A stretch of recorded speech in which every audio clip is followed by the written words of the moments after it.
Hey guys, this is Frozen Wish to Use here, and welcome back to once again another Pixar video for Pixar month on my channel. So yeah, this video was inspired by Sean Chandler, so shout out to him. Yeah, he did this video what the moment after Inside Out 2 came out, so I decided to do this because why not? So yeah, with Inside Out being the latest Pixar property to get a franchise, I thought it would be a cool idea for me to rank all of Pixar's franchises from worst to best. So yeah, there are six franchises in total. Anyways, yeah. Without further ado, if you want to know how I'd rank the Pixar franchises from worst to best, then just keep watching. At number six, the worst Pixar franchise, easily, the Cars trilogy. Oh man, yeah, this is a massive dud of a trilogy, and I think actual critics like me would agree that this is the worst one. And then you got the soy boys who would call this the best Pixar franchise. In fact, in Sean Chandler's video of ranking of the Pixar franchises, in the comments below, a lot of people put Cars as their favorite Pixar franchises of all time. Yeah, and by the way, I totally respect your opinion if you think that Cars is the best Pixar franchise. When I call you soy boys, I was just doing it for entertainment purposes. Don't take that as too seriously. But yeah, Cars is just not good at all. And I think Shea Furlas just made a very good video on why Cars is a bad franchise. In fact, yeah, that is one of my favorite videos from Shea Furlas Productions. Yeah, he actually made a good point, and I agree with him. Comparing Cars to Toy Story, at least Toy Story is able to deliver narratives that feel like you're in the world of toys. These narratives, the narratives in Toy Story make toys feel like toys. You know, the first one, like the entire Toy Story trilogy, revolves around a kid's love for a toy and how toys feel about being loved by a kid, and the effects of what if a child doesn't love a toy anymore. What would they do? That's a great concept for a story that can only be told through the perspective of Cars, but the perspective of toys. But the main problem with Cars as an idea, is as a franchise, is that it doesn't feel like a car story. You know, I guess there's racing, all that stuff. There's some car elements to it, but the narrative, that's like fixing roads, damaging roads, fixing roads, and all that stuff. That's cool. But the problem with the movie is that it's basically anthropomorphic cars. Cars, like, you don't connect with these cars because they're basically stories that can be told by anyone, like from the point of view of anybody. So it doesn't feel clever or creative. Oh yeah, also even Monsters Inc. is able to nail what Toy Story did with telling a narrative that only would work for monsters. Where telling a narrative of monsters where the characters would feel like monsters.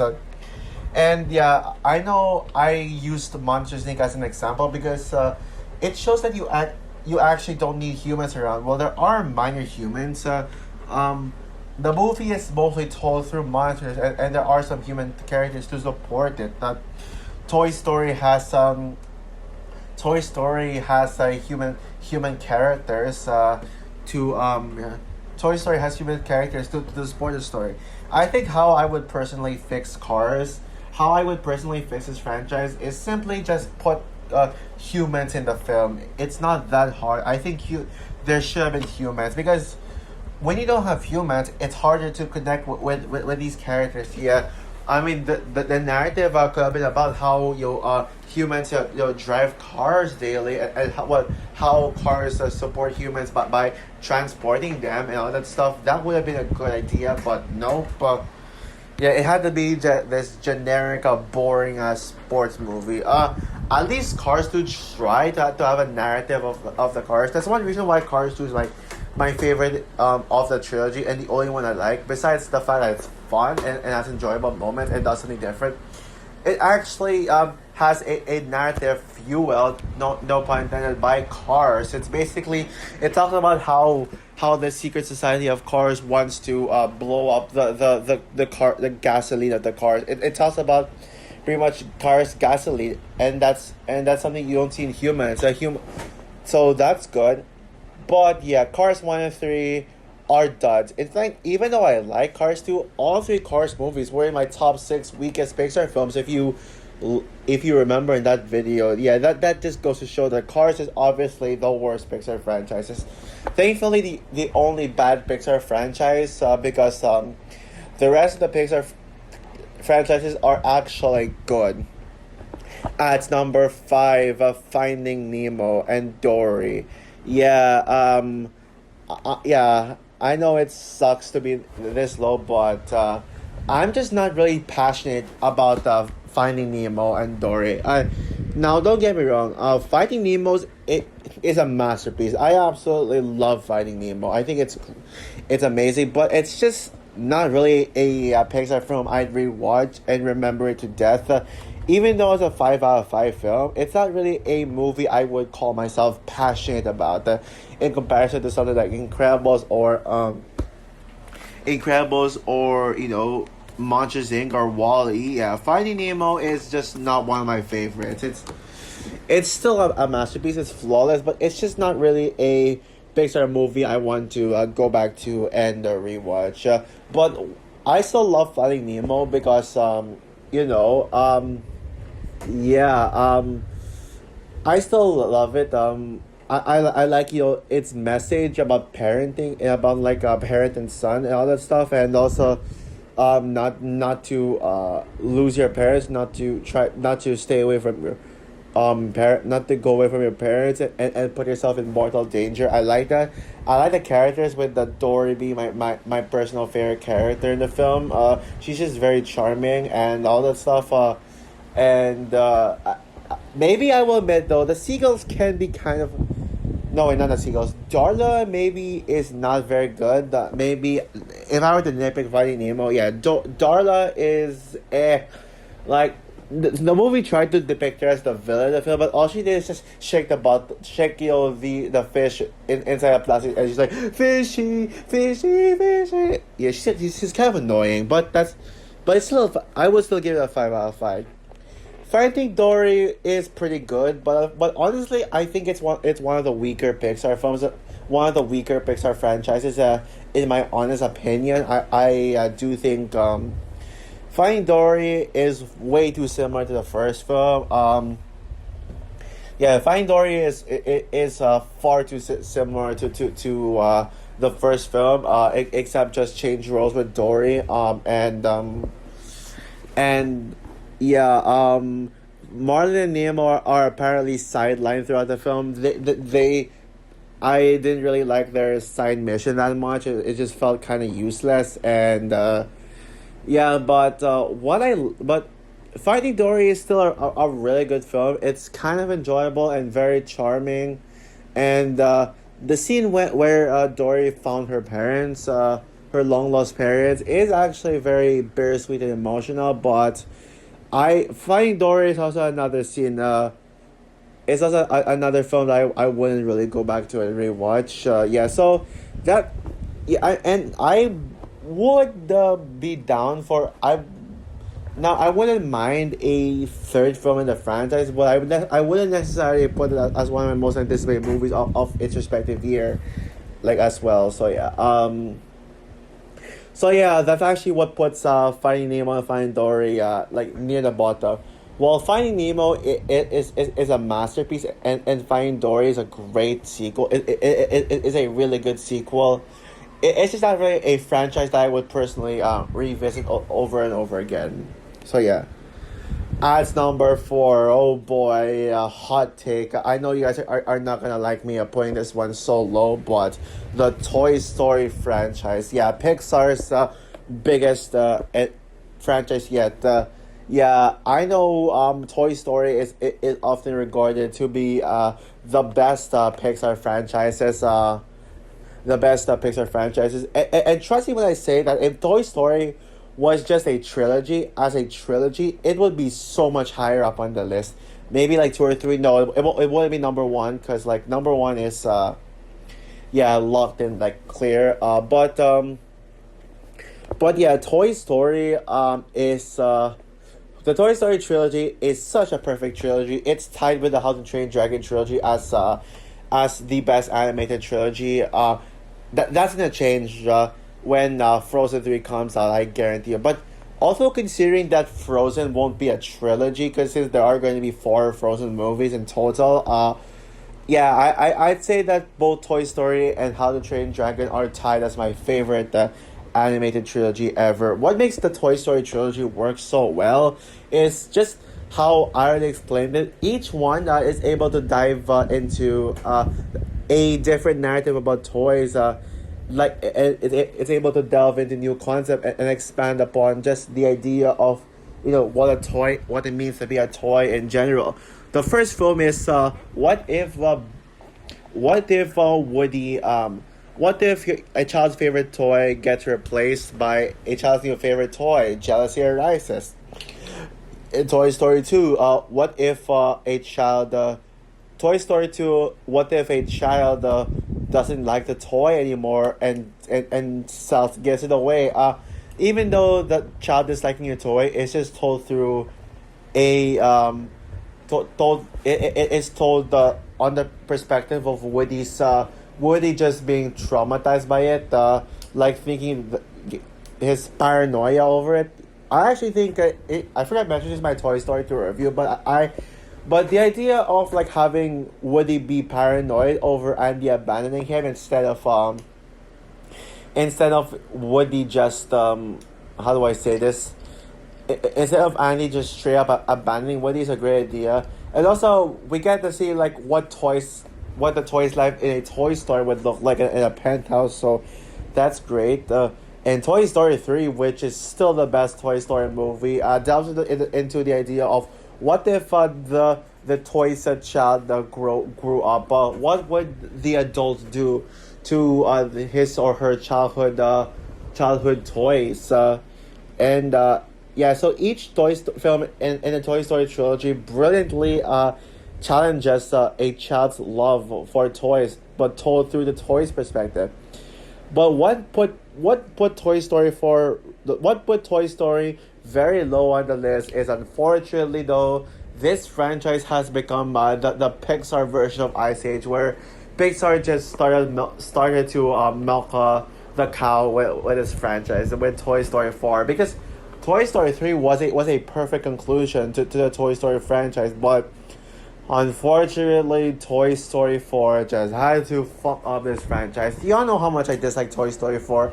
I think Toy Story 4 is my least favorite Pixar sequel. And I think Toy Story 4 is overrated. Even though it is divisive, that's the only reason why it's not the most overrated Pixar film, because it's divisive, but still, I don't get why people just love Toy Story 4. I don't get it. Oh, is it because it's sad? Oh, is it because it's a Toy Story movie, so anything that's Toy Story you'd automatically like? Yeah, the Toy Story 4 literally retconned the end of Toy Story 3. Bonnie apparently abandons Woody even though she promised to take care of Woody. And the decision, the ending where Woody decides to part ways with the other toys to stay with Bo and become a lost toy, that is not only just incredibly retconning, the end of the third film, but it's also extremely emotionally manipulative at all. What I cannot fool me and personally, and the fact that Toy Story 5 is happening, oh god, I guarantee you there's a slight chance that Toy Story 5, the Toy Story could actually move even lower to like a number 5 and Find Nemo. I'll admit though, I just wanted to be a little more generous with the franchise and rank it higher, since the trilogy is just so good. But still, yeah, it would have been better if this franchise wasn't milked to death. So yeah, at number 3, the Monsters universe. Yeah, I'd like to call it the Monsters universe, but I'm talking specifically about Monsters Inc. Monsters University and Monsters at Work. And yes, guys, I'm gonna include Monsters at Work too. So yeah. So I said it many times, and I'll say it again. Monsters Inc. is my favorite movie as a kid. This was my go-to movie growing up. This was the movie I rewatched over and over and over again as a kid. And I actually went to an outdoor screening of Monsters Inc. in Disney World in my hotel. Yes, like pretty much an outdoor like screening with an actual cinema size screen. So yeah, yeah, now yeah, this is probably nostalgic. Now the reason why this is a little lower on the list and not quite higher is because Monsters University and Monsters at Work don't particularly live up to the first Monsters Inc. movie. But Monsters Inc. is perfect. I adore Monsters Inc. Yeah, Monsters Inc. It is brilliant. Yeah, it's a masterpiece. It's perfect. It's not only and it's not only a masterpiece because it's nostalgic, but it's so fast paced, so rewatchable, and it's just it just has the best world building of Pixar. The idea of having monsters go inside a child's closet and scare them to get energy from Scream. It's just brilliant, man. And Mike and Sully are the best Pixar duo, maybe tied with Anxiety and Envy. And But maybe I should give a slight edge to Mike and Sully because we actually knew them longer than Anxiety and Envy. Anxiety and Envy were just in one movie where they had to grapple with three plot lines. The ones with the new emotions, the old emotions, and Riley. Yeah. But Mike and Sully, we knew them better, and they're just the perfect duo. Yeah. And also, Monsters Inc. Features the greatest Disney twist villain ever. Mr. Waternoose. Yeah, what a perfect twist villain. And Mr. Waternoose is my favorite Monsters Inc. character. Yeah. Yeah, and Monsters University is underrated. I think Monsters University is a near perfect movie. While Monsters University does have only one major flaw that I really disliked. It's that the movie completely did Randall dirty. I hate how Randall Randall like yeah, I didn't like how they handled Randall because when Mike Wazowski first met Randall as a college roommate, like Randall looked far too likable to be a villain, and so you look at Randall and you're just like, how is Randall going to be a villain? He looks way too likable to be a villain in this film. Like, how are they going to handle his villain arc? But literally the only thing that turned Randall into a villain is getting jealous over Sully being too powerful with his cares, and Randall's jealous about him. Like, really, that's all you can give us? Yeah, it just felt wasted. But other than that, Monsters University is a near perfect movie. As a college student myself, I really resonate with Mike Wazowski going into college. Yeah, and it feels kind of relatable. And yeah, and I love this underdog story of Mike Wazowski, like like doubted by everyone else, but then he must prove that he's scary. I think that Monsters University has one of the greatest underdog stories ever because this movie's message is actually that not all the time would you live up to your dreams, because Mike Wazowski wanted to be a scarer despite not being scary, but then yeah, even though he wanted to be like the world's greatest scarer, but turns out he just became Sully's sidekick, like where like Sully is the real scarer and Mike Wazowski was just the assistant. That shows the message that you don't always have to live up to your dreams. And no matter how hard you work for it, you're not always going to live up. It's a very relatable message because I've learned, because a lot of times my dreams don't a lot of times my dreams don't live up to expectations, like, and I've learned to accept that. And yeah, Monsters University was actually my favorite movie of all time as a kid. Growing up, back when it came out, 2013, I remember. And I used to rewatch that movie over and over again. And I even had a Monsters University related party. in my 10th birthday. That's how much this franchise means to me. Monsters at Work is actually a pretty good show. Monsters at Work season 1 is easily the weakest monsters related product to me, because that movie, no, that show, Monsters at Work season 1, it's decent but not that great. And kind of forgettable. But Monsters at Work season 2 is actually awesome. It's on par with Monsters University. I love season 2. It's damn awesome.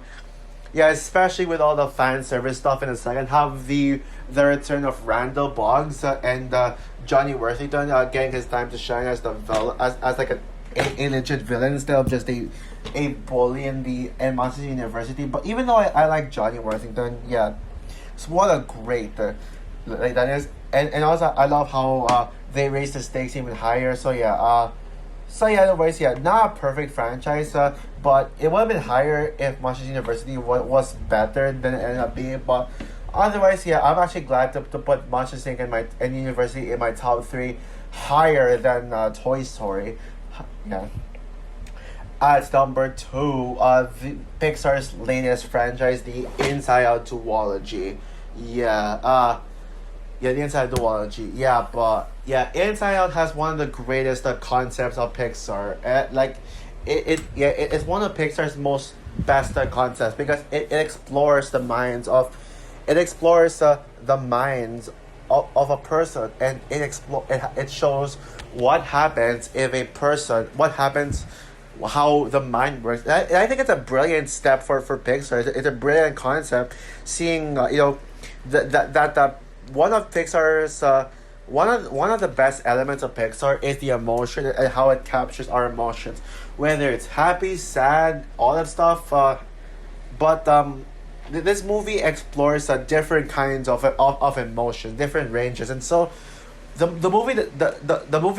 first movie in particular, well, both movies do a great job at making you relate to it, considering that this movie is trying to give a very realistic depiction of a child, and how of a person, like the movie makes the human relate, the audiences relate to the human who the emotion is controlling. And I know people say that Riley is just a sad thing, but I think Riley is much more of a character than you think. And yeah, Inside Out is just an amazing film, an amazing roller coaster of film.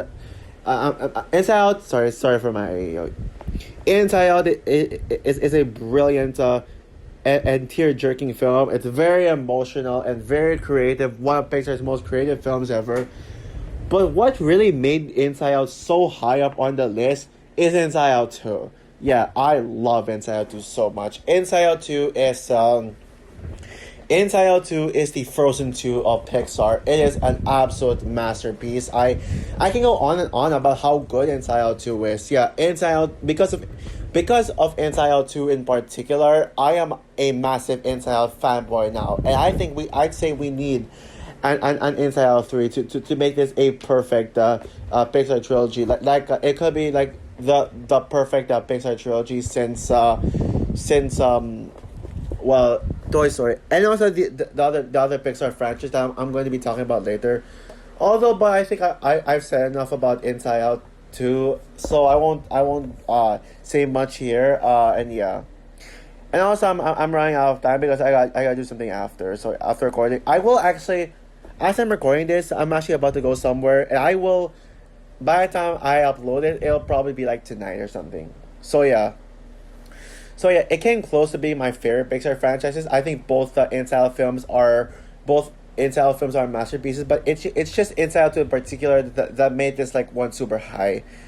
Even if Toy Story was just a trilogy on its own, I even would have put the Toy Story trilogy.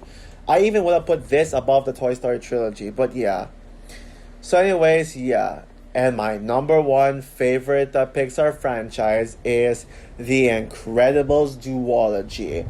Yep, I said in my Incredibles reviews that this is my favorite Pixar franchise, and I stand by that. And I'm sure that Incredibles 3 will be just as perfect as the first two films. And yeah, what makes The Incredibles my favorite Pixar franchise, despite Inside Out 2 being better than the first two Incredibles films, what makes this one better is that while Inside Out 2 is what elevated the Inside Out duology to be like to what I mean, what while Inside Two was like the movie that made the Inside Out franchise so strong, stronger than ever. Both Incredibles movies are equal. Like both of them are like top tier Pixar, and they both elevate the the franchise more. Yeah. Both of them are just perfect franchise, and they're both in my top five favorite Pixar films. The first Incredibles is my favorite movie of is my favorite Pixar film of the entire 2000s. Yes, even over Monsters Inc., Finding Nemo, Wally, Ratatouille, Up. Incredibles is the goat of them all. It's a perfect superhero story. It's not just a superhero film, but rather a film that talks about the midlife crisis. And the Parr family is just perfect. One of the greatest teams of superheroes. In fact, I'd say the Parr family may be my second favorite superhero team ever, second only behind the Avengers. I am debating on that actually. It's either the Parr family, the Guardians of the Galaxy, or the X-Men as my second favorite superhero team. I'll have to think about that. And Incredibles 2 is even better. I will never understand why Incredibles 2 is hated. Even though Inside Out 2 is better than Incredibles 2, Incredibles, like what I said, the Incredibles films, it doesn't really change the fact that the Incredibles is the best franchise. And yeah, nothing else to say. I think I said everything that needs to be said about my two favorite Pixar franchises. And but with both The Incredibles and Incredibles 2 just being some of the greatest Pixar films, while as for Inside Out 2 is my second favorite Pixar film. I am passionate about Inside Out 2, but Inside Out 1 is not quite one of my favorite Pixar films. That is what fuels in the Incredibles duology to be my number one favorite Pixar franchise ever. So also for my ranking of all Pixar franchises, what is your favorite Pixar franchises and how would you rank all the Pixar franchises? Comment down below, like, subscribe, hit the notification bell, and stay tuned for my review of the first two A Quiet Place films leading up to A Quiet Place Day 1. Bye guys.